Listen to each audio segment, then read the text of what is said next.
On this episode of Patriots United for America with Matt and Griffin, chaos in the streets of Kenosha and Portland.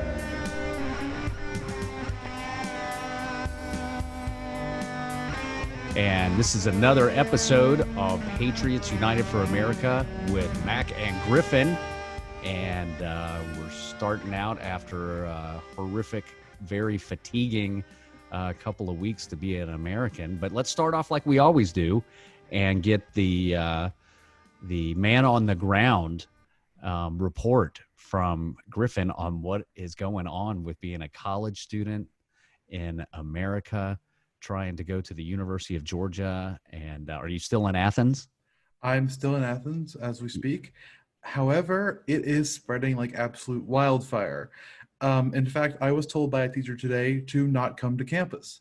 And I know 5 people who are now infected with COVID-19. And I don't have many friends. I don't have like a big friend group or anything. So yeah, if I know 5 people who have it, it's getting around is what I'm saying. Wow. So Yeah. And you had to pay full tuition this quarter, right? That's correct. Yes, So sir. and as my daughter is having to do, and she's going to University of California, Santa Cruz, and she's on the hook for full boat, well, not full boat, but full tuition costs. But she's remote. And it's one thing to support the institution, but I don't know if these institutions are incurring all the costs that they normally do, but I guess in some ways they are. But so you've been told not to come to class. So you have 5 friends that have it. They didn't have it when they went to Athens, and now they have it, and you've Correct. been told not to go to class. Are you going to stay in Athens, or are you just going to go home to your cozy bed? What you going to do? I'm probably going to do a hybrid system where I do half and half. I'm not really sure. I don't mind the drive. It's not a bad drive from where I'm at. So it's like an hour and a half. So it doesn't really matter to me where I am, frankly. I think I'll spend most of my time in Athens just in case a teacher wants us to come on campus. But we were told, well, by a teacher to say, if you can stay off campus, stay off campus. Right. So I'm going to probably respect that the most I can. I've been on campus 3 times now, maybe 4. So not more than that now. But so this is interesting. This is our 3rd episode, and it started with you getting ready to go. yeah, And then you went, and now you're kind of quarantined like I am. You're quarantined and not going to class. So, but I'm 52, Right. so me not going to class isn't really news. But you being in Athens and now having a special quarantine, that's kind of news. So, well, congratulations on not having COVID. thank you. And being a college student, and that is an accomplishment in this country at this Thank you. point. So congratulations on Yeah, that. thank And you. okay. Well, and we don't have to talk about it running rampant over the rest of the country because nothing's changed there. That's not really news anymore. That is No. the standard state of affairs in the United States of America. So let's move on to At this moment, yes. Yes. Let's move on to additional topics. And what a fatiguing week to be a sane American. We've had more people succumb to police violence. We've had more answers to crazy police violence. We've had a shooter kill 2 people in the streets. And then we've had a shooter kill a person in Portland. So let's start with the first one, which really got it going, which was the man walking to his car after a domestic dispute was going on, and the police had been called. And the guy is walking back to his car, and he is disobeying police. And in theory, they say that he was tased multiple times, and he had disclosed that he had a knife in his car, and goes around to the door, and there's multiple policemen right behind him, and they let him get to his car. And once he opens the door to the car, the guy unloads 7 bullets in his back. So I have heard both sides of this, right? Like one side has been absolutely enraged that if you don't obey the police order, then you deserve what you get, and that is one theory. And and then the other side of the equation is that you should never be shooting an unarmed man in the back, period. And 7 bullets is absolutely insane. So I'll let the younger gentleman kind of kick this off from. We're supposed to be more in the middle, and this whole show and everything that we do is about kind of cutting off the extremes at the edge and trying to be more balanced and trying to be more centered in our approach towards politics and towards the rage that's going on both sides of this country and absolute division. And both of our goals in starting the show was to be a unifying force. So I would be really interested to hear your take on this. And as always, this isn't rehearsed, and we haven't coached each other on what we're going to say. Not at all. And so, I usually suck up a lot of the oxygen on this show. So I would love to just give you the floor and let you kind of comment on this for a bit. All right. Well, so just for the record, I am not a legal expert. I am not a police officer. I'm not someone who has an expertise in that field. So frankly, I don't feel qualified to comment on too qualified to comment on use of force. Like I just don't think I don't know. Well, let me cut in though. But you are of voting age. You're 20 years old and registered to vote too. Yeah, and you're an American citizen. Yeah. And I don't think you have to have a legal degree to have an opinion on this and to chime in on this. So go ahead. Not necessarily, but I like to say that first, because in case I say something that's incredibly wrong, I'd like to, point that out first. Anyway, in the case of Jacob Blake, I believe his name was, I think the lines are far less delineated. And a lot of this goes back to, of course, officer training. And the objective, 7 bullets sounds like a lot, but the objective of the police is when there is an active threat, whether it be a shooter or someone with a knife, the objective is to neutralize the threat. We cannot make character judgments on a person who has, we don't know much about their past. From what I've read, his past was not the best. And we see things on the internet that say I've seen some that said he has anti-Semitic views. Not that that's really relevant, but apparently that's the case. Well, who are we talking about? Are we talking about Blake, or are we talking about the cop? Blake himself. Oh, he okay. has some odd views on that. But still, let's stop there before we get too far in. No character assassination. I know. But hold on. But let's just stop there, right? Yeah. And dissect it, because that is something that's a new thing that's going on, right? Right. Like an individual has something happen to him or does something, right? And then whatever side it is, right, starts talking about the history, right? Right. And this person was a child abusing, wife beating, right, whatever, right? And whether that's true or not, you don't know, because we talked about the internet last week. You don't know hardly anything from a fact check standpoint on the internet anymore. You almost have to assume that it's false. So there's this interesting lens that you're already applying that and somehow this guy's past applies to the current situation, right? Oh, I'm not saying that. I'm saying others will take that view of the situation. But if we look at the situation as it stands, it's far more of a gray area than previous situations. Certainly more of a gray area than the Breonna Taylor case, which was one, unconstitutional, obviously, and two, an abhorrent act of murder upon a person. Now, frankly, with this case, I'm not sure what to think, and I'm usually someone with rather clear opinions. And with this one, I'm not sure. To the other cases that happened this week in Kenosha, I have. Well, let's stay on this one first. There's plenty to talk about this week, and I think it's going to dominate the whole show. That's a little more interesting. But on the case itself, I don't know, and I do think that there should be an investigation, and that if there's criminal conduct per legal determination, then there should be an arrest made. But I don't think what I'm saying is we should probably wait to make a judgment until those who are designated to make judgments make a judgment. That's my point. Okay, so the 20-year-old has spoken. So now the old Yeah. man's going to come Yeah. chiming in. So the 52-year-old guy that's been watching this for more than twice of what you've been alive. So I'm going to chime in on it and say that this case and everything that's happening in that city kind of highlights the greater problem, right?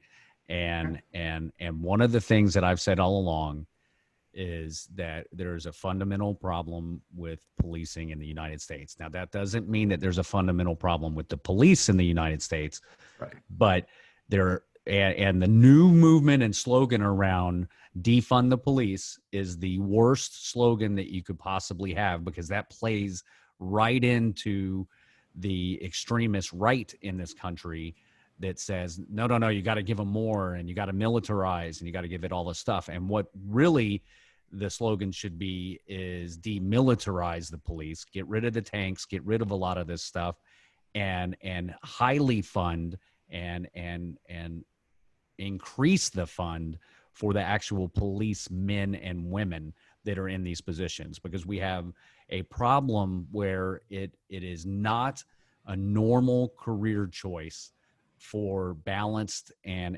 normal individuals in the country. It's almost like teaching, from a standpoint that the only people that are going to go do this are either they're noble and they want to go serve, and they view it as a service, and their dad did it or their mom did it or whatever, and it's that kind of thing, and you're going in because you're noble, but it's not compensation related in any way.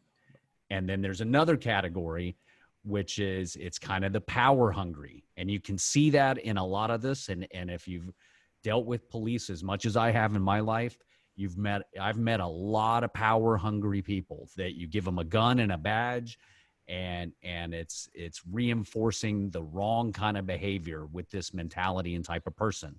And then there's another category even, and that's just the psychopaths. And that's the people that are emotionless, and they're you can see it in a lot of these situations. I think with the Floyd case and the guy that had his knee on his throat and he's looking into the camera, you can just see that's this person has some psychotic tendencies, and the lack of empathy and the lack of emotion that's going on in that situation was very apparent on stage. So to me, if you retrain these people and you paid them, and you made it a job that normal people looked at when they went and looked at the landscape and said, wow, that's a pretty good career. You get paid well, you get good benefits, and you look at it, and let's just say from the hiring side, you have more people to choose from, and you can look for the demeanor and the disposition that would be best for in this, which is a very balanced, confident human being, right? And I'll go even further and say that it should be a physically fit, balanced, like a mentally fit and a physically fit person that can handle situations without a gun. And a good example of that, you're not a small guy. No. And your father's not a small guy. Your father's a pretty big guy. Yeah. And I'm not saying it should just be a bunch of big men out there, but it should be physically capable, physically fit men and women that are capable of handling situations without going for the gun. And I look at, if it was your father or even me, I'm 5'10", 180, me, your father, there's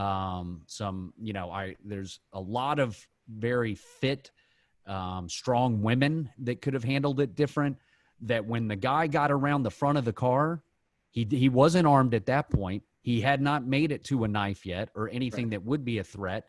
And you grab him by the back, by that tank top, and keep in mind, you're not by yourself. You're not on a deserted island by yourself. Right. You got backup and a lot of armed people with you, but you grab that tank top and you make damn sure he doesn't make it around to that, right? And you don't have to tase him. You don't have to tase them, and you don't have to shoot him. You don't have to do anything. You grab the back of that tank top and jerk him back. There's 4 or 5 of you. You can handle that against an unarmed man. That's just a fact. And there's a type of mentality and a type of disposition that should have been there, and it would have never happened. But instead, the guy gets all the way around to the car, gets into the car, and now there's a risk problem, right? But everybody knows that his kids are in the car, but now we have a risk problem. We're not sure what he's going to get out and all this stuff. You know, what's wrong with putting a shot in there? I mean, I don't think they should have shot. I don't think at any point that guy should have made it into an open door, fiddling around in his car. I think the second he started walking away, you bring the guy down, right? You bring him down before the option for other things happens. And physically fit, mentally fit, capable human beings that are like what we need in the police force could have handled that totally before he ever got to that point. And you watch that video and then they light him up. So, I mean, that is how I feel about it. I think that's the greater problem with a lot of this stuff. And you know, the noble guys, you're not hearing anything out of the noble, well-balanced, mentally fit, physically fit people. And there's thousands of police officers across this country that are not having incidents, and they're not killing people, and they're not having these problems, and they're not on video, and they're not inflaming the country and allowing extremist causes to have a platform, right? So that first category, you don't have to worry about. But the power hungry and folks that are not mentally fit in the middle, and then your psychotics that are on the right, you got to get some other people in there, and you got to train them, and you got to get away from this guns first and this militarization first. Well, let me get in here for a second and talk about, well, there's a lot of things to unpack there, but one, the taser is a good non-lethal option. Or a less lethal option, to use the correct terminology. And frankly, I think they should be used more often. Now, they don't always work, but they're a good alternative to shooting someone. Now, however, and if you've shot guns, you know that not every shot is, great. I know that, and my father knows that. And in a situation where your life's under threat, there's a rule, I think it's called the 21 feet rule, that if your gun is holstered, and someone has to get 21 feet to stab you, they might very well get you.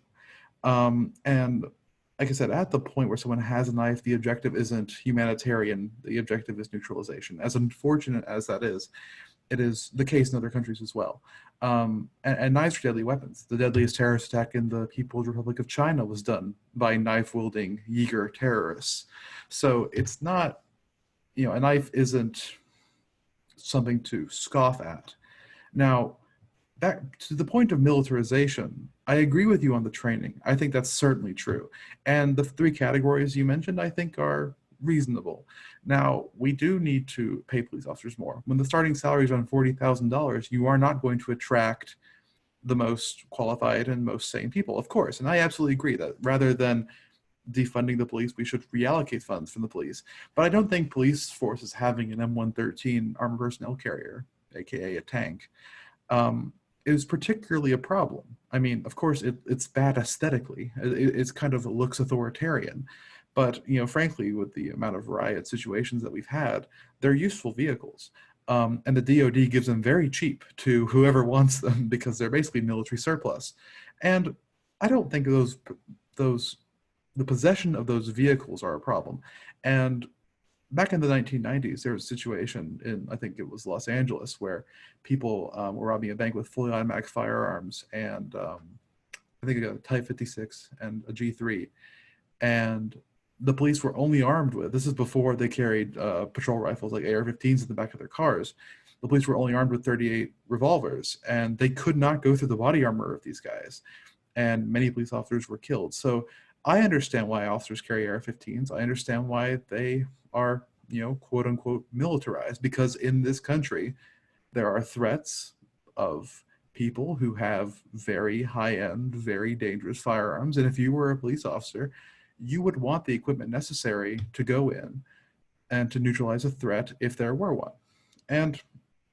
But I do agree with the main part of what you were saying, in that training is important, wages are important, attracting the right talent is very important, and a lot of the problem that we have in this country could be solved if we just invested more on that level. But the scale of the problem, if I am to be absolutely frank, isn't really there. I mean, of course, it's a problem, and every individual case is tragic, but it's not as big as we seem to think it is, like in true hard numbers. I don't mean to sound cold, but you know, and of course we live in a society that where information travels quickly and there's lots of outrage, but there seems to be, to me, there seems to be a lack of solution, like talking about real solutions. There seems to be platitudes, there seems to be, obey or you should be shot or defend the police. There's no talk of solutions, especially from the people who should be talking about solutions, leadership of the two major political parties. Why aren't we talking about practical solutions in these discussions? Why is it just a constant cycle of moral outrage? That irks me a lot personally, because I would think if we are truly emotionally as a society and our psyches impacted by this violence, shouldn't we be talking about more practical solutions and sending anarchists into the streets? That's just my take. Absolutely. And I think the thing that we're dancing around here too is that one of the dumbest things that the progressives or left could have done in this is call it defund the police, right? Because that's just not going to happen, and that's not going to work, and that's not going to benefit anything. Right. So, for sure, you're a very well balanced 20-year-old. That's why we do this show, right? So you're pointing out the larger problem, which is we are in a divided and governed state right now, and we need to get to a solution point. And I hope some things are going to happen in the foreseeable future that lend itself to that, right? Right. But the optics that it's coverage and information moving fast, and that it's it's not as bad as the optic is. My answer to that is, how many is serious then, right? Like, right. There's death penalty proponents, right? And I will be the first one to stand up and say, man, that guy deserves to die, right? And there's a lot of people that commit atrocious crimes, and there's no doubt that they committed them, and they've said they did it, and the death penalty kind of works for that, right? But the second that the state starts exterminating innocent people, and it's going to happen in any system, right? The second that you've done one of those and you figured it out and you know it, I think then you can't have the death penalty, because at that point the state has become the murderer, right? And to me, that's why I don't support the death penalty, because if you say you're going to have the death penalty and you're killing innocent people, which has happened and it's very well documented, then you're no better than the people that you're doing it to, right? Well, that same kind of argument goes right to the police. Like, what is a big number then? And 750 people were killed in police custody or killed by the police last year. And I don't know what the breakdown is of the 750 of how many of those were in an armed robbery, aiming a gun at somebody, like that stuff. Yeah, absolutely. Open fire and just mow whatever down that's in front of you, right? Right. But these situations, that's not what we're talking about. We're talking about unarmed people that were killed for passing off a fake $20 bill. Right. Unarmed people that were killed in police custody because they were selling cigarettes, single cigarettes. Right. And an unarmed guy that's got he didn't obey, right? But last time I checked, resisting arrest was a misdemeanor under most cases. Okay. And for resisting arrest to turn into the death penalty on the spot, right? You got to be really careful with that, right? So okay, so that happens. Yeah. Right. Or you want to leave this, or you want to stay with this a little more? One more second. Because it leads to everything else, right? Oh, of course. But back to two cases you mentioned, I think Eric Garner and George Floyd. Those two cases, there is In George Floyd case, there is an ongoing prosecution, and in the Eric Garner case, I think there was a conviction. So if anything, if I'm not mistaken, that might not be true. I'm not sure. This is not my area of expertise. But, no, the Garner guys got off. Oh, they did? Yeah. Oh, well, that's unfortunate. But the system works somewhat. Like there is a case for justice in some of these cases. There was one I remember in South Carolina where someone was shot in the back, and that cop was arrested. Now, of course, we have like the buddy people who aren't going to want to prosecute a fellow police officer, and police unions. One ironic thing about America, this will be my last thing, is that we lack labor unions where we should have them. Amazon workers should have a labor union. McDonald's workers should have a labor union, but we have them being very powerful where they probably shouldn't be, like in the police. Anyway, that's my last point.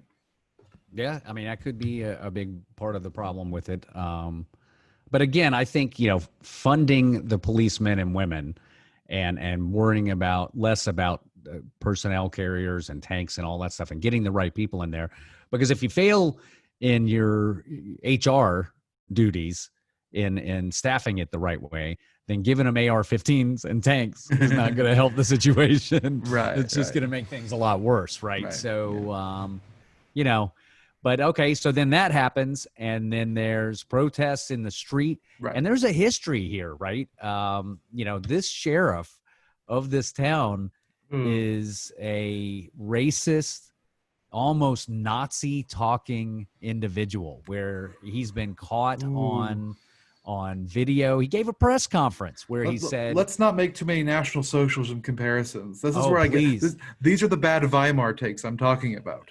Well, I'm just saying, so when everything was happening in the Third Reich, the gas chambers and what was going on at Auschwitz and Dachau, there weren't people on TV talking about it, and there weren't people on TV saying, hey, we need to put these people in warehouses so they can't reproduce and basically stop this generation of a race of people. That's not what was on TV. Right. And that's what was on TV in Kenosha. That's what the sheriff said.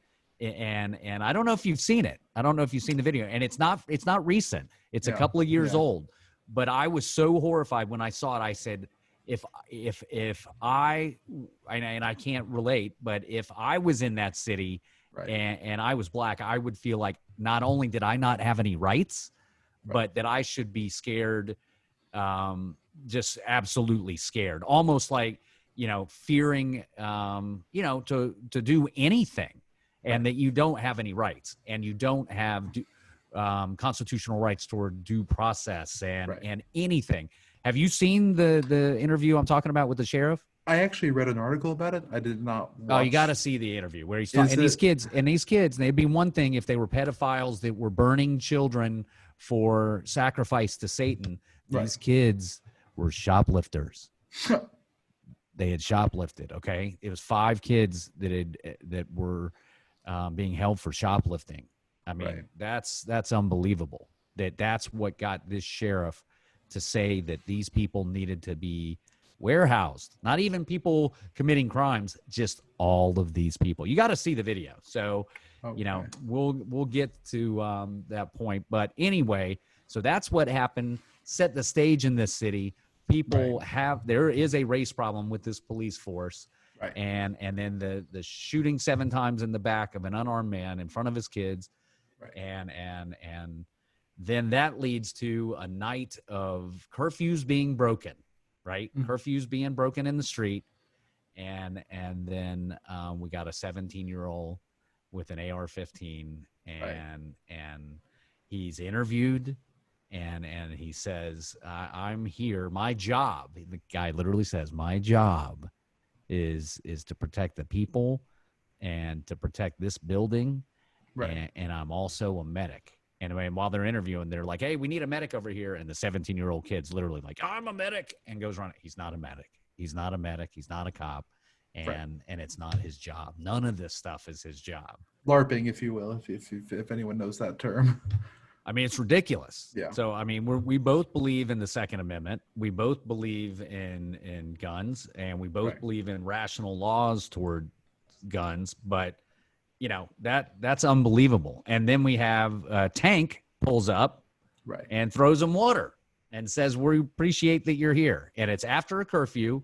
The guys clearly aren't military or police forces. Mm-hmm. And we appreciate what you're doing, and we appreciate you're here. Right. Stunning. Right. It's certainly uncommon in other developed societies to see this kind of behavior. You know, I think of Parisian riots in 2008. There were no militias of people coming from other areas to defend shops. That's just it's a very American experience, to say the least. And that's not, in this case, that happens to be a rather bad thing. Now, why he was there, he wasn't there from like Chicago. He was there from 25 minutes away. So it's not like too outside. You know, if people are coming from hours away to do things, you know, that's a little more questionable. And, you know, obviously saying you're a medic or I think he said EMT at one point, when you're obviously not one, is obviously bad and impersonation.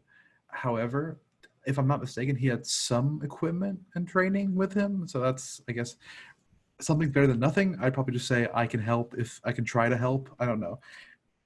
The events leading up to what happened were irresponsible at best. That's what I'll say. By everybody, by the kid's parents, Correct. by the tank that pulled up, Yeah. and then by the kid. Correct. And then this is gonna lead, and you're 20, so you might not have seen this movie. There's a movie called Friday that Ice Cube made, and it was Ice Cube and another comedian. Right. And there was a funny comedian that was his dad. And one of the themes of it is that it's okay to get your ass kicked. Sometimes you just get your ass kicked, and you don't pull out a gun and start shooting because you got your ass kicked or whatever. Right. And that can go back to our other conversation too. There was an Atlanta cop that was trying to apprehend somebody and got his ass kicked. And then the person that had just kicked his ass was running away, and they had his wallet and they knew where he lived and they had his car, and they killed that guy. Right. And just because, and it goes back to the physicality and training and just all that stuff. Right. But you put yourself into situations where you're in a riotous environment and you're there after curfew. Right. You should just know that it's possible that you're going to get your ass kicked. Right. You just know that. And having an AR-15 should be the last thing, so we're just talking about like how irresponsible it was that he's even allowed to be there and that the gun's there, right? So you have a failure from the parental standpoint, his guardians, and then a failure of the tank that pulled up or the armored carrier that pulled up, and then a failure of his ability to manage situations. So that gets us to there. So a lot of bad things have got us to this point. Also, the riots happening are also a bad thing that got us to this point as well. Him feeling the need to be mobilized to defend the property of others is secondary, but the fact that there's a threat in the first place is also another act of irresponsibility, frankly. Yeah, but I mean, like, so what? People have the right in this country to protest and to run around, and there's been a lot of burning of things throughout the history of this country. And you know, like what's going on in Portland, you would think that the whole city's on fire, right? And in reality, it goes back to this hyperbole of the microscope and optics being put on a situation. It's a couple of blocks. We're talking about a couple of blocks in Portland. Right. My uncle and I have people that live in the area and that visit the area, and they're like, no, we go out to dinner, everything's fine. and no, Portland's not on fire. Not everybody's insane that's here, but no, they let they let the far right and the far left rumble on a couple of blocks every once in a while, and that's Portland. That's how they manage it there or whatever. But you got the president of the United States saying everybody's insane, and we're sending in the National Guard, and Antifa, and we've talked about that in the past. It's a mislabeling and whatever. But you know, these businesses, whatever they are, we're in a pandemic, right? I'm just going to call this out, especially as a business owner, right? Right. If I own a business that's in these areas and I'm in a pandemic and my business has dropped 90% and I'm going in the hole every day, I'm watching this stuff going, please get my place. Please get my place, right? Oh Like, my. burn it to the ground, please, because I have insurance for this. And I'm not saying this justifies anything or whatever, but somebody needs to mention it in the background that the business in this country and the businesses that are getting messed up in a lot of this stuff, whether it's a camera shop or whatever, these places are insured. And you know, to me, a couple of cars getting burned over the loss of human life, and it would be different, but this place is crazy already. I mean, I don't understand how you could be black and live in Kenosha, but you know what it is? That you're too poor to get out. And so you can't afford to get away from whatever infrastructure that you have there. So you're kind of trapped in this constant purge situation, and it's just a nightmare, right? But anyway, well, my personal problem with rioting as a tactic is not really the destruction of property. I mean, of course it's bad, and of course, you know, the furniture store that got burned down after serving that area for 40 years, that's bad. But what it does is it polarizes society.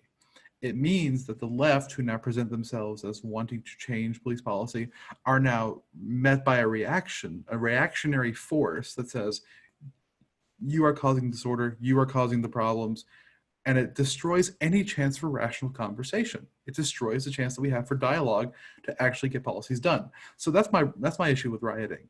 Not that obviously it's bad. Obviously it causes disorder and chaos, and those are all abhorrent things, and I don't like them personally. But it has been one of the greatest obstacles to actually getting policy done. And people can say it brings attention to the situation. Okay, but it brings attention, but not all attention is good attention. Well, and it also diffuses some emotion sometimes too. Yeah, it can be bad, but you know, beating up on a police car can relieve a lot of stress. I mean, I don't know from experience, but I'm just saying, and we shouldn't be condoning that. And now we're really digressing, but I'm just saying, there's some venting that's going on, and you don't have 3.5 years of stoking the division, the left and the right, and expect that you're not going to have issues over it. And but what we should point out, and this is extremely important, and this is again the internet and the optics and bad leadership providing the wrong optics, is that 95% of protesters in this country are not rioting. And that protesting and rioting are two different things, right? Yes. They are not the same thing.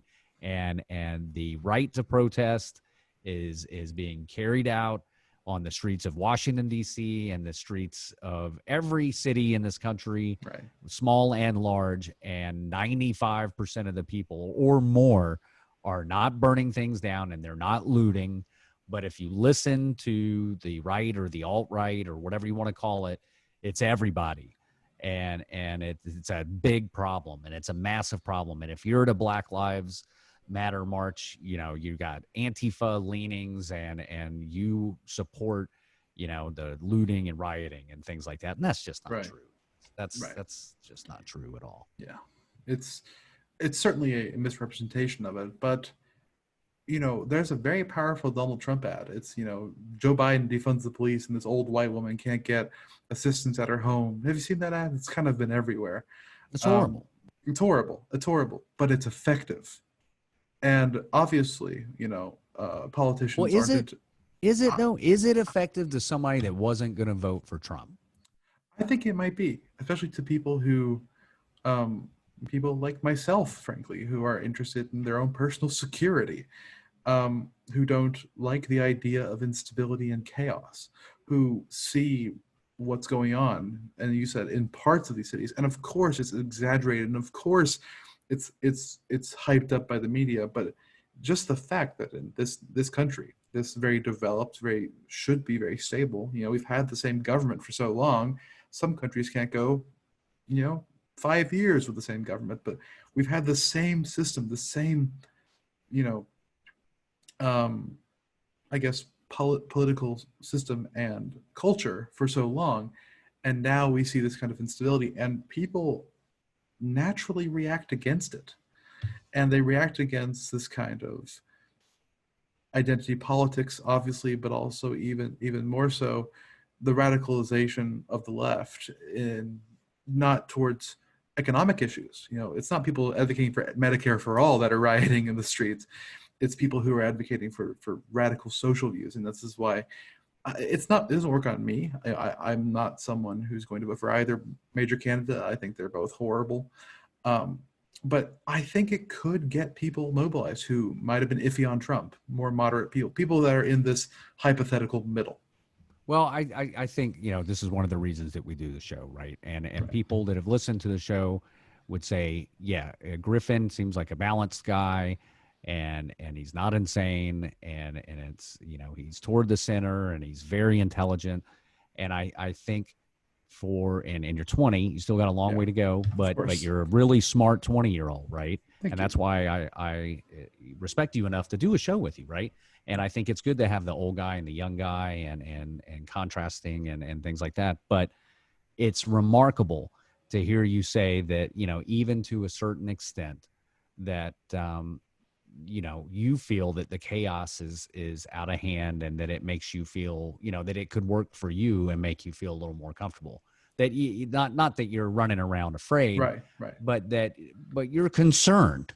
You're concerned about the chaos, and you're concerned about what's going on. That to me is remarkable, and I think it's one of the reasons that we do the show, because I'll just tell you right now, I don't think there's a reason for concern.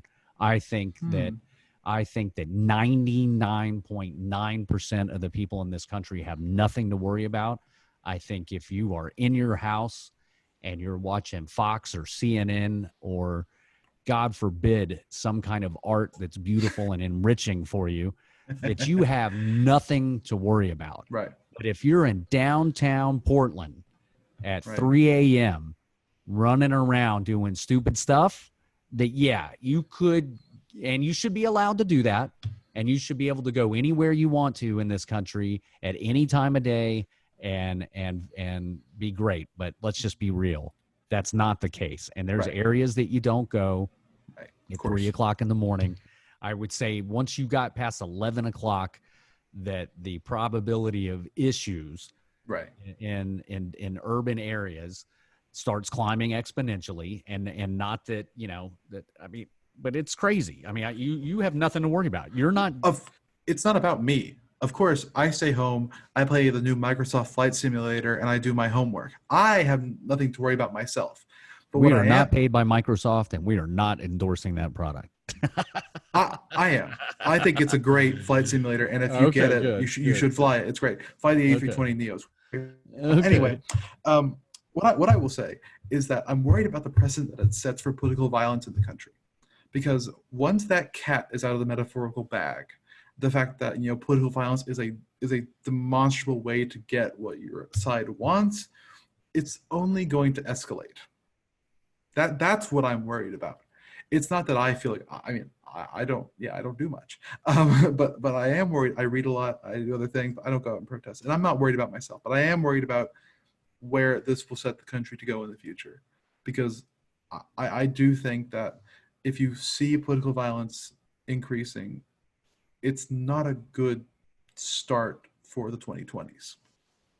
Well, and there's different things, right? I think if there's different forces at play, right? And I think if things can get on the right track in the foreseeable future, right, and we can get rid of some of this division, this sowing of division, right? There's things that have always been there, and they've always been there on both sides, right? Like it's I think it's wrong, and one of the things that I'm challenged with is not just blaming it on Trump, and not just blaming it on his messaging, right? He's tapping into something that's always been there, and it's always been there in Germany, It's always been there in Austria. It's always been there in Russia. It's always been there everywhere, right? But it's not usually as empowered as it is right now. And you have the same thing on the left, right? You have some very disruptive forces on the left and some destructive forces on the left. And I'm not in any way saying there were bad people on both sides. I'm not saying that, but I'm not just blaming it all on Donald Trump. A lot of this stuff is always there.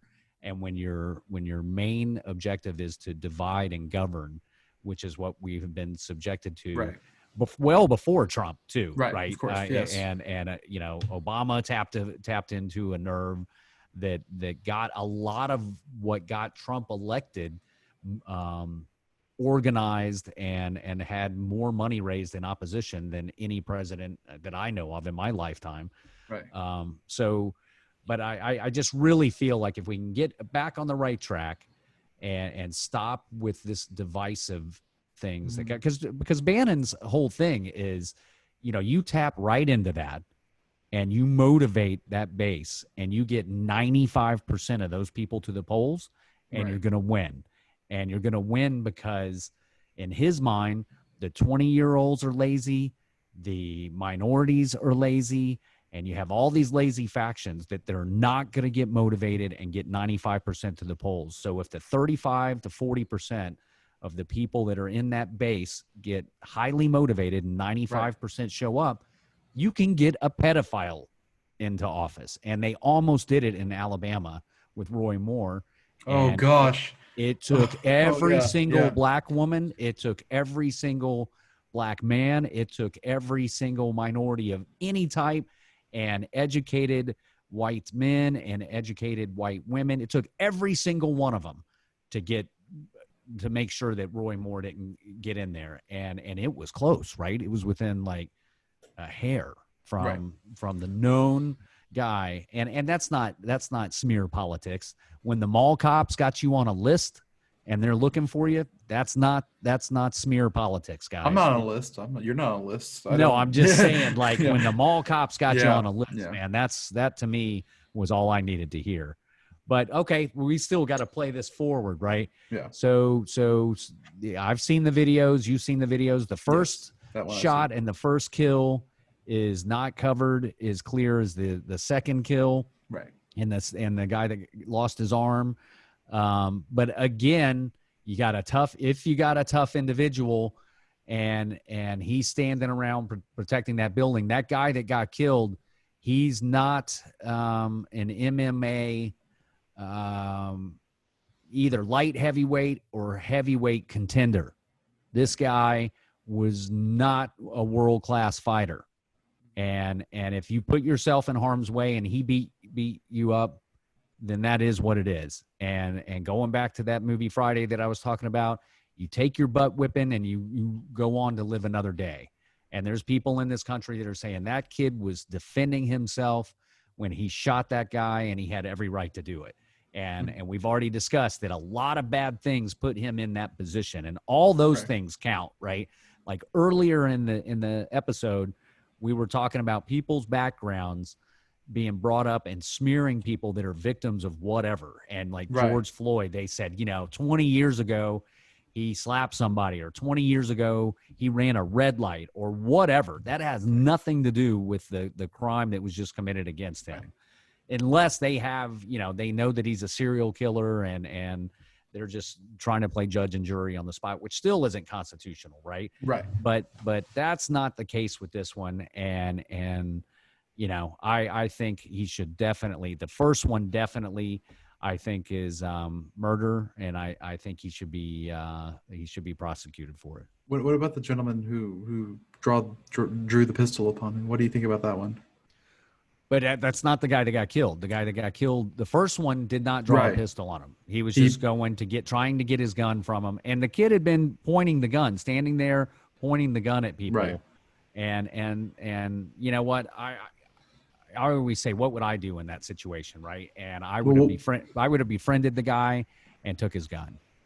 That's what I would have done. I would have said, this is some horse shit. This guy's aiming it at random people, and he's a problem. If the police aren't going to do something about it, I'm just going to try to beat his ass right here and get his gun from him. And that's what I would have done if I was there. Before I had children, before I had companies and had people depending on me. Right. Right. Like that guy, the guy that got killed, if I was in that demographic still, I would have been doing what he was trying to do, because in reality, he was trying to protect people and he was trying to do the right thing. And if anybody was a hero, I think that guy was a hero trying to get that gun. I don't think you can do that, because I don't think that's your place, frankly. I don't think it's the place of individuals to try to disarm people who are, practicing open carry, obviously incorrectly, but I don't think that's the right thing to do, and it only leads to escalation. And whoever escalated that conflict, whoever you consider to have escalated that conflict, it's not trying to disarm him if he's not actively shooting people, which he wasn't beforehand, is I said, it's grounds for escalation. And in a situation like that where you feel but he was aiming the gun at people. Well, he was practicing bad not trigger discipline, but obviously bad. My dad, when we shoot guns, he teaches me the gun is always firing. Not that it's going to fire, but it's always firing. Absolutely. And I understand that. As someone who is decently experienced with firearms, and this person, if he was aiming at people, is obviously in the wrong for doing so. But then at that point, that's why we have the police. And no matter the efficacy of the Kenosha police, it is frankly their duty to say, hey, is the duty of protesters to say, hello, this person is armed and doing something that needs to stop. And I just think the escalation that took place probably should not have happened. That's all I'm saying. And no, I mean, that's valid. That's a valid point. But okay, I'm not saying we got one down, and now he's leaving, right? And he's bolting down the street, right? And so we got a guy. Now people are pissed, right? And they're rightfully so. They're rightfully pissed. Sure. And so he's running down the street. He's already shot somebody, and he's out after curfew, and he's in a riotous mob. And he's made a series of bad decisions, and the police have made a series of bad decisions. Mm-hmm. And he falls down, and a guy tries to hit him with a skateboard. Now, to me, the skateboard is not a lethal weapon. It could be if it hit you the right way, and if it caught you in the temple the right way or something, you could end up with mental disability moving forward. Right. All kind of things, right? But to me, it kind of more goes into the category of getting beat, right? And at this point, whatever. But he shoots the guy with the skateboard. I'm a skateboarder, right? So I got multiple issues with this. But he shoots the guy, right, and kills another guy, right. So and then shoots another guy in the arm. Now that guy's got a pistol. But that guy should have had a pistol. At this point, you have your friends getting shot in the street. I think he was a convicted felon. I don't think he was supposed to have a firearm on him. Who, the guy with the pistol? Yeah. Well, I mean, again, you're going to that's legality. To background, though. Yeah, but you're going to background. Right? Of course, but in regards to legality, and like if you're a convicted felon, you've lost your Second Amendment rights in many states. You're not supposed to be. Absolutely. That's all I'm saying. I wouldn't bring up he was a felon if it weren't relevant to him having a firearm, because it's not relevant. But in that legality case, it is. But to the skateboard point, yeah, but a skateboard is a lethal weapon, just as a baseball is. And like you said yourself, if you get bashed on the head with it, it could kill you. And if you do it multiple times, it could certainly kill you. Like you said, multiple bad decisions leading up to this point, absolutely. Multiple mistakes made by multiple people. But I don't know if anyone can tell me honestly, if they were in Kyle Rittenhouse's shoes, that they wouldn't do what he did. And like I said, I know I wouldn't have. Really? Do you know that? Do you absolutely know that? Okay. Have you seen my nose? My nose has been halfway around my head. I have taken an ass beating in my life, and you take it, and you stand up, and you dust yourself off, and you live to fight another day, and everybody does. And the next time you see that guy, you're a little more respectful. And Right. you know, and I've done my share of teaching other people lessons, and there's just something to be said for that, right? And this escalation, and you're using the right word, this escalation is ridiculous. Correct. And at that point, once this is escalated as much as it has, Right. it would have been a really interesting case if the guy that came in with the pistol had blown his head off on the spot. Then it would have been a really, really interesting case of what, like, was it justified, right? Because he's killing people, right? He's killed two, Yeah. and he's 17, and he's not rational, and he's taking people out, right? They don't even have to be your buddies. And here you are. I mean, if you had legal, I guess because then the background comes into play legally from a standpoint that he shouldn't have had the weapon. But if you had a carry, even like a whatever carry permit and that they have in Wisconsin, and you had that, and you had walked up to him and put him out, and it was over, that would have been a case that would have been very interesting. But instead, the guy didn't light him up, gets shot in the arm and loses his arm. And then here's where it gets really good, right? And then so we got a guy, and this is just all you need. You frame this in the same frame, same town, same time, same everything. You got the guy that was shot 7 times in the back, that was walking away, going to his car with a potential knife in it and his 3 kids in it. You got that situation, and then juxtaposition counts, right? And then you juxtapose that against this situation, and that guy walking down the street, and everybody saying this guy has been shooting, and he's shot people, and the police don't apprehend him. He's got to go turn himself in. Right. And that is unbelievable. This town, I mean, I don't know that people are talking about it enough. I think if you see that sheriff and his video that happened prior to all of this happening, that creates an environment where you feel like you don't have rights. And then you have the guy that's getting shot 7 times in the back, and then this situation, and then the guy's got to turn himself in. He walks by all those police people, and they don't even apprehend him. And it's not fair. The first 2 tanks that went by him, it's not fair to say they should have got him, right? Because what they said was, "Where are the injured?" And they went straight for the injured, right? So they're in their armored vehicles, and they're trying to go save people. So I think that's the right thing, right? And there was another police officer in a regular car, not a armored personnel carrier, sitting right there that can apprehend this guy and do whatever. But even he didn't. This guy, the shooter's got to go turn himself in later. That's unbelievable. And if that optic doesn't tell you all you need to know about Kenosha, Wisconsin, I don't know how much more data you could have. Well, certainly, yes.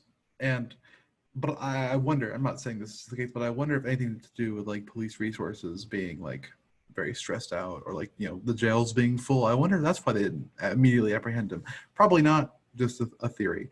Now, that's the craziest thing you've ever said. I've said much more crazy stuff. I mean, hey, lots of people get arrested during riots, I would think. So maybe it was full. I don't know. No, but now you got a shooter. You got an active shooter, and obviously, this you can't help but say you got an unarmed black man shot 7 times in the back, potentially going for a knife, and then you got a white guy with an AR-15 walking down the street, and he's killed 2 people already, and he's not apprehended. Like, there's a lot of... That is a bad optic. That's very bad. About as bad as an optic you can have in trying to defend that something's not racist, right? This is... And I'm telling you, once you see the transcript from what the sheriff had said prior, it's unbelievable, right? And so to close out the show, and we're running a little over... Let's leave Kenosha and go to Portland, right? Okay. Yes. So we go to Portland, and you have clashes going on in those 2 blocks that we're talking about. It's a special downtown area. It's not like a special zone like in Seattle, but there's the war zone in Portland. And if you haven't seen the videos, there is an interesting thing that goes on in Portland, and it is not representative of the population of Portland in any way. A lot of these people came in from they come in from Neighboring Oregon, areas. from all over the place, Yeah, right? right. And they call themselves whatever, right? It doesn't even matter what they call themselves, but it's the normal guys. You've seen the interviews on the ground. They all know each other. Right. The opposition knows each other, and so you have the far right, the alt right, call them whatever you want. There's a bunch of titles that they go by and a bunch of stuff, and then you have you could say an anti-fascist movement, but you have a left answer to that. Right. And again, that I would say that the left aspect is a little more representative of what is actually going on in Portland from a standpoint that a lot of those people actually live there, right? Right. But the police, and you got to see these videos on YouTube and just type in Portland riot, right? And it's entertaining from a standpoint that everybody's in football gear, they're in paintball gear, and they have makeshift shields, and they go at it, and some of it's comical because you'll have two sides lined up like the old days. Yeah. And like one side's got umbrellas and the other side's got these fake shields, and it's as if, and there's a drum line in the background.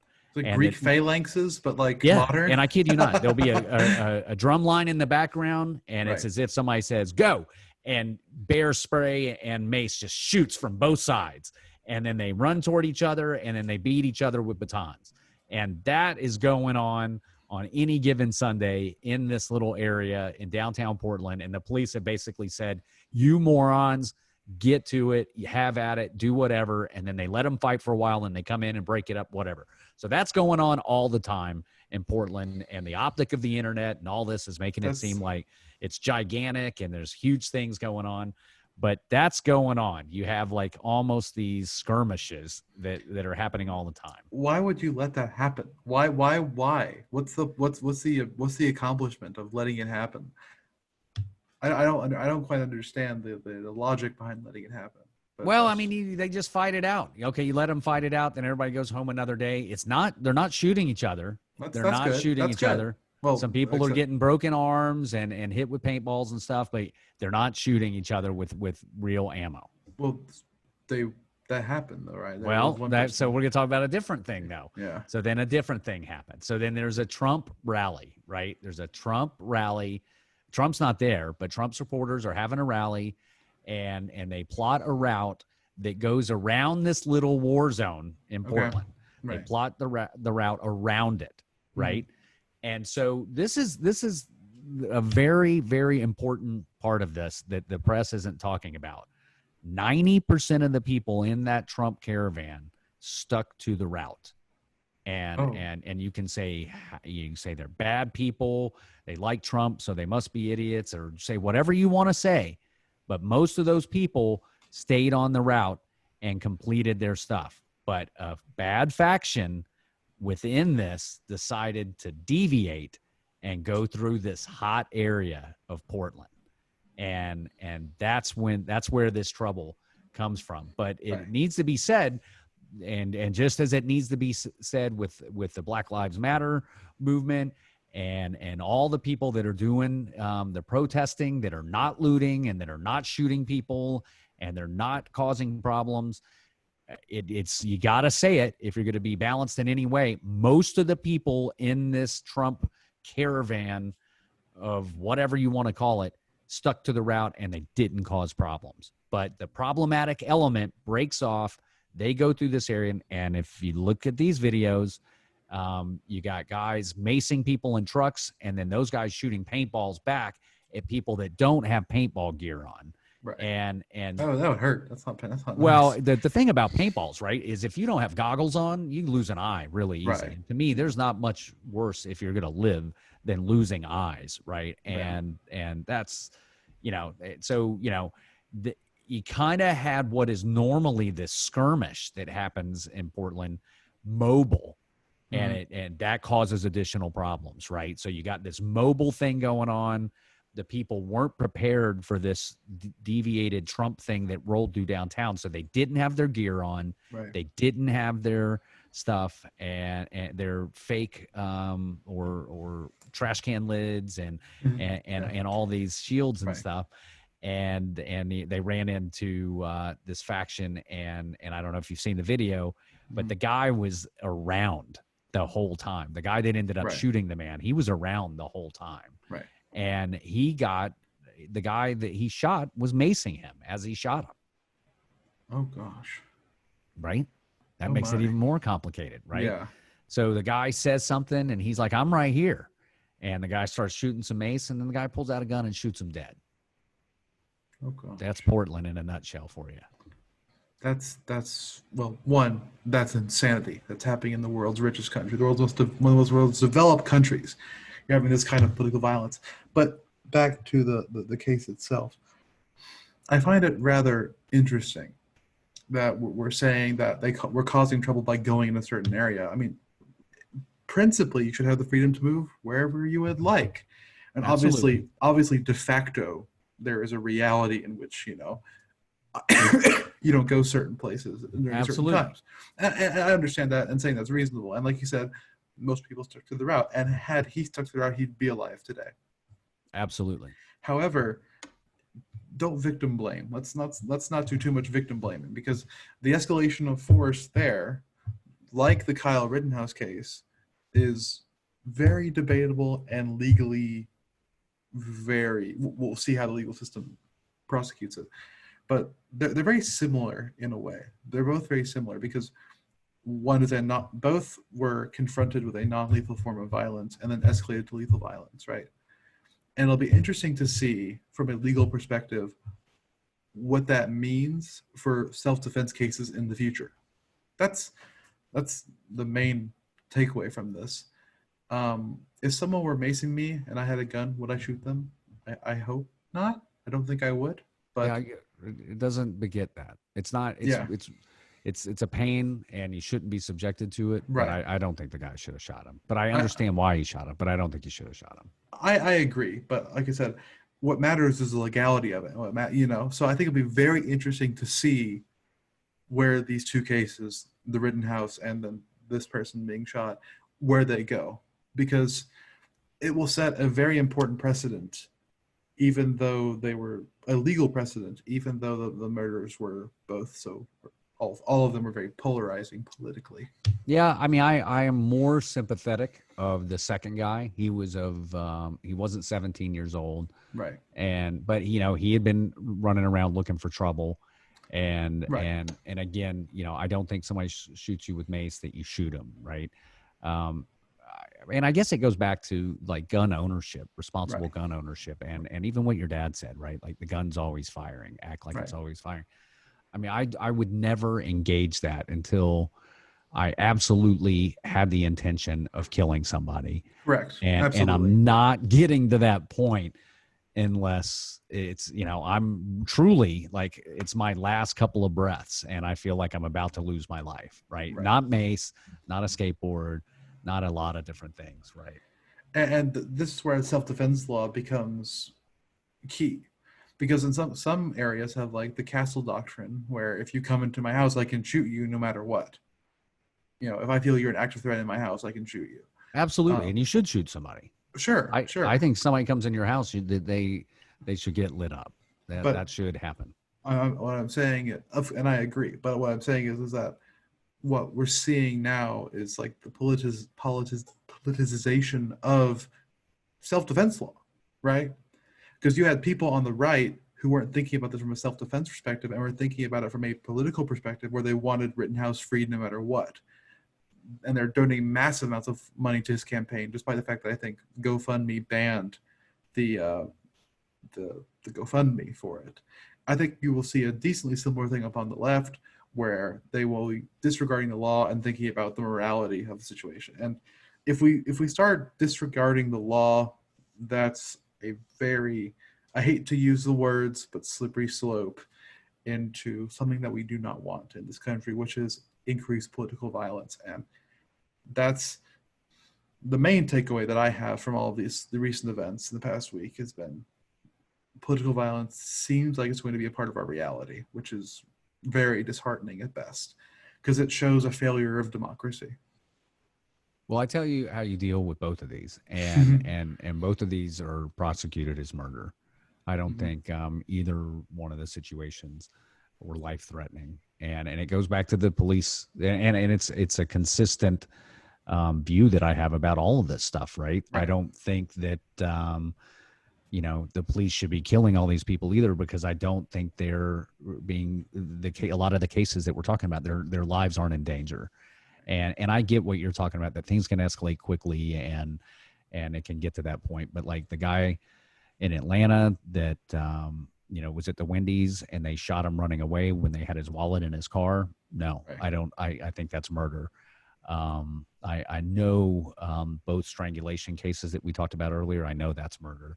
And I think, if the guy that had died after getting shot 7 times in the back, and you said something earlier that's true, and you would that you would hope was true, but it's not true, and that is that the justice system would take care of this, and there's a bias in this country, and I don't know if it's right or wrong, because these people are serving and they are protecting 99% of the time, and right. So that bias spreads into the courtroom.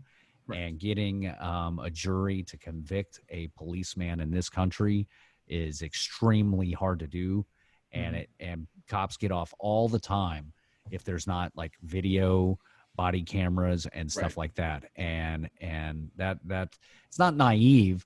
It should be that way, but it's not that way. And more times than not, that the police officer is not actually prosecuted in the right way. But again, there's a time to use lethal force. Right. And I think most of the cases that we've discussed today, if not all, didn't need lethal force. Well, what I was trying to say by that is I think people should give the legal system a chance to work. Oh, absolutely. You're right. It should work, and the legal system should work, and it should take care of a lot of this. And some cops, even if you err on the side of the policeman, right, and some guys that should have been convicted walked free, right. But most of the time it did the right thing. I think that's a great situation, and you're absolutely right. But there is a bias, and it's too big of a bias, and too often these guys walk when they shouldn't, or gals, and they shouldn't be. What I have to say about that is people often make judgments before the legal system makes its judgment. True. And, with the case in Ferguson, the one that kind of got this snowball get rolling, in that case, the courts determined that Michael Brown did try to take the officer's gun from him. And, that changes the narrative. That changes the narrative substantially. Absolutely. And, in these cases that we're talking about now, I think that you will see through the legal process evidence that we don't see right now through videos, and things will come to light, and maybe they'll err on the police officer side, maybe they won't.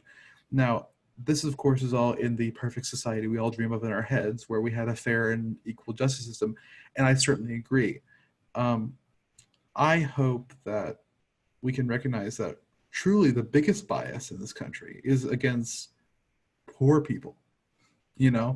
That's the true, in my opinion, what I can see. It's really a class-based bias. Obviously, it's racial as well, but we have a justice system that's rigged towards the rich. If you remember a long time ago now, there was a kid who got 4 people killed in a drunk driving accident, and he got away with it basically because he had affluenza, aka, being affluent meant he couldn't be responsible for what he did. And I think we see that all too often, is that we have a class, like with many problems in this country, that we have a class element to this that we don't really recognize. We call it racial rather than class.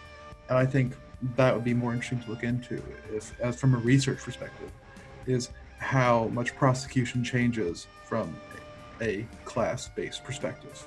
That makes sense? Absolutely. And I mean, you're absolutely right. And it's a symptom of a lot of other problems that we don't have time to talk about today, but we will on this show, because that's the kind of stuff we talk about. But hopefully we can get to something like that next week, and that we don't have a mountain of bodies piling up Yeah. from people disagreeing in the streets and escalations happening and people using lethal force when they shouldn't have used lethal force. Right. Okay, so we ran way over this week. I think with the amount of stuff that's happened in the last 10 days, that it's good that our show ran. I think it was a good show. I think you did great. So okay, until our next episode. Thanks, guys.